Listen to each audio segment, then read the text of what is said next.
అందరికీ నమస్తే అండి.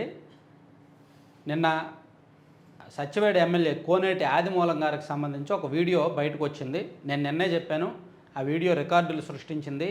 వైఎస్ఆర్ కాంగ్రెస్ పార్టీ వాళ్ళకి సంబంధించి లీక్ అయిన వీడియోల కంటే అతి జుగుప్సాకరంగా, అత్యంత అసహ్యంగా, అత్యంత చెత్త చెదారంగా ఆ వీడియో ఉందన్నమాట. సో ఆ వీడియో చూసిన తర్వాత వైసీపీ వాళ్ళందరూ రిలాక్స్ అయిపోయి ఉంటారు. అమ్మయ్య, మా వీడియో కంటే ఇదే దరిద్రంగా ఉంది, అంటే మాకంటే ఈడే దరిద్రుడు అనేటట్టు అనమాట దాని భాష. సో అట్లా జరిగింది. సో అయితే ఇప్పుడు దాని వెనక అనేక వాదనలు బయటకు వస్తున్నాయి. ఇక్కడ రెండు పార్టీల వాదనలు కూడా మనం చూద్దాం. సో టీడీపీ వాళ్ళు తీసుకొచ్చారు ఒక వాదన, వైసీపీ వాళ్ళు ఒక వాదన తీసుకొచ్చారు. వైసీపీ వాళ్ళ వాదన ఏంటంటే రిలాక్స్, మా పార్టీయే కాదు మీ పార్టీ కూడా అటువంటి పార్టీయే, మా వాళ్ళే చెత్తగాళ్ళు కాదు మీ వాళ్ళు కూడా చెత్తగాళ్ళే. సో ఇన్నాళ్ళు కూడా మమ్మల్ని మీరు అన్నారు, ఇప్పుడు మీ పార్టీలో కూడా అటువంటి ఉన్నాడు కదా అని చెప్పేది వైసీపీ వాళ్ళ వాదన. సో ఆ ఎమ్మెల్యే గారికి సంబంధించినవన్నీ కూడా బయటకు తీసుకొస్తున్నారు, ఆ వీడియోని బాగా వైరల్ చేస్తున్నారు, స్క్రీన్ షాట్లు వైరల్ చేస్తున్నారు, అది ఇది ఉందన్నమాట. సో టీడీపీ వాళ్ళు ఏమంటున్నారు, ఆయన మీ పార్టీ నుంచే కదా వచ్చాడు, సో వాళ్ళ పార్టీ నుంచి వచ్చినా మనం వీళ్ళకు ఉండాలి కదా బుద్ధి, వీళ్ళకి ఆ బుద్ధి ఉండాలిగా. అడ్డమైన చెత్తని కూడా తీసుకొచ్చే ముందు ఆలోచించాలిగా. ఎన్నికలకు ముందు పొలవమని పార్టీలు మారుతుంటారు, మారినప్పుడు ఎవరిని తీసుకోవచ్చు ఎవరిని తీసుకోకూడదు అని అనుకోవాలి. అయితే అందరూ మేకవన్ను పులులు, రాజకీయ నాయకులు ఏంటంటే మేకవన్ను పులులు, మేకతోలు కప్పుకున్న పులులు. కాబట్టి ఎవరేంటనేది ముందే చెప్పలేం. ఎవరైనా సరే దొరికితే దొంగ, దొరకనంత కాలం దొరే. సో అలా వచ్చారు, దొరికారు. అయితే ఇక్కడ కొన్ని ఆసక్తికరమైన అంశాలు ఉన్నాయి. అసలు ఆ వీడియో బయటకు ఎలా వచ్చింది, ఆ వీడియోని ఎవరు రికార్డ్ చేశారు, నిజంగా ట్రాప్ జరిగిందా లేదా.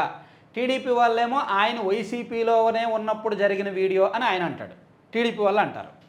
లేదు లేదు ఆవిడ చెప్పడం, బాధితురాలు చెప్పడం ఏంటంటే లేదు అది ఆగస్టు 10వ తేదీని నేను రికార్డ్ చేశాను, జూలై నెలలో నన్ను ఆయన జూలై నెల నుంచి ఇబ్బంది పడుతున్నాడు, లాస్ట్ ఎలక్షన్స్లో నేను ఆయన పార్టీకి పనిచేశాను. సో ఇది అంటే టీడీపీ గవర్నమెంట్ వచ్చిన తర్వాతే అది జరిగింది అనేది ఆమె వాదన. సో ఇలా జరుగుతుంది. అయితే దీనిలో కొన్ని భిన్నమైన కోణాలు ఏంటంటే అక్కడ ఎమ్మెల్యే గారికి వ్యతిరేకంగా చాలామంది ఉన్నారు. అక్కడ ఇసుకలో వాటాల్లో ఇసుక అవినీతి ఎక్కువ అక్కడ. సో అక్కడ ఇసుకలో కొంత తేడా వచ్చింది. ఇంటర్నల్గా నాకు రకరకాల వాదనలు వినిపిస్తున్నాయి.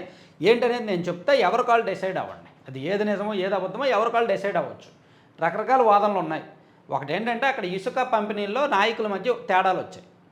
సాధారణంగా ఏంటి, ఒక నియోజకవర్గం ఎమ్మెల్యే ఉన్నారనుకోండి, అన్రిజర్వ్డ్ అనుకోండి, మొత్తం ఎమ్మెల్యేదే పెత్తనం, మొత్తం ఎమ్మెల్యే ఏం చెప్తే వాళ్ళకే ఇస్తారు. సో ఎమ్మెల్యే కరప్షన్ చేస్తాడు.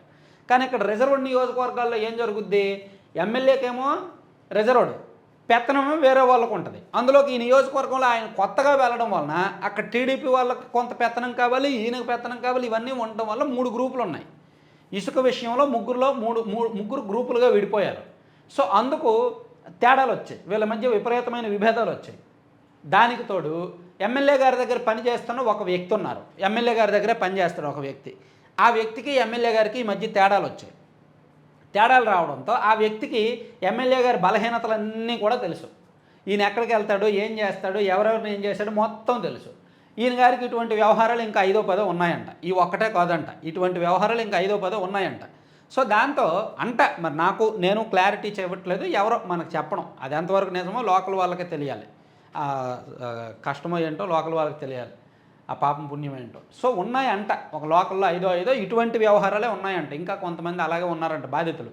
సో ఎమ్మెల్యే గారితో ఎవరికైతే ఈ సన్నిహితుడు ఉన్నాడో, ఈ బలహీనతలన్నీ తెలుసుకున్నాడో, అతను వీళ్ళతో మాట్లాడి మీ వెనక నేను ఉంటాను, మీరు చెయ్యండి, ఏమీ కాదు, అతను పార్టీ నుంచి సస్పెండ్ చేసేస్తారు, సో పెత్తనం అంతా కూడా వేరే వాళ్ళ చేతికి వెళ్తుంది, సో మీరు ఏదైనా చేయొచ్చు అని అన్నారంట, అని ప్రోత్సహించడం. సో దాంతో వాళ్ళు తెర మీదకి రావడం అలా జరిగింది. సో అక్కడ మీరు ఆ వీడియో కరెక్ట్గా చూస్తే, మేబీ ఆ వీడియో అందరూ చూసుంటారు, ఆ వీడియో కరెక్ట్గా చూస్తే అర్థమవుద్ది అందులో బలాత్కారం ఉందా లేదంటే ఇంకేమైనా ఉందా, అసలు ఏం జరిగింది అక్కడ అనేది చాలా క్లియర్గా కనిపిస్తుంది అన్నమాట.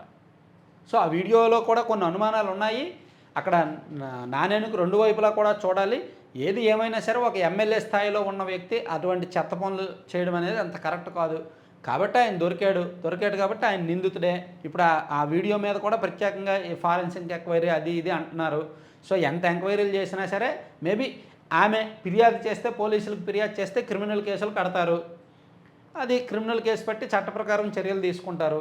అయితే దీనికి నాణేనికి 2వ వైపు మనం అంశాలను పరిశీలించాలి. ఒకటే అక్కడ ఇసుక అవినీతిలో వాటాల్లో తేడా రావడం, 2 అక్కడ ఈ 3 నెలలుగా జరుగుతున్న వ్యవహారాలు ఇవన్నీ కూడా బయటకు రావడం, ప్లస్ అక్కడ టీడీపీలో గ్రూపులు, ఇన్ని కోణాలు బయటకు వచ్చాయి.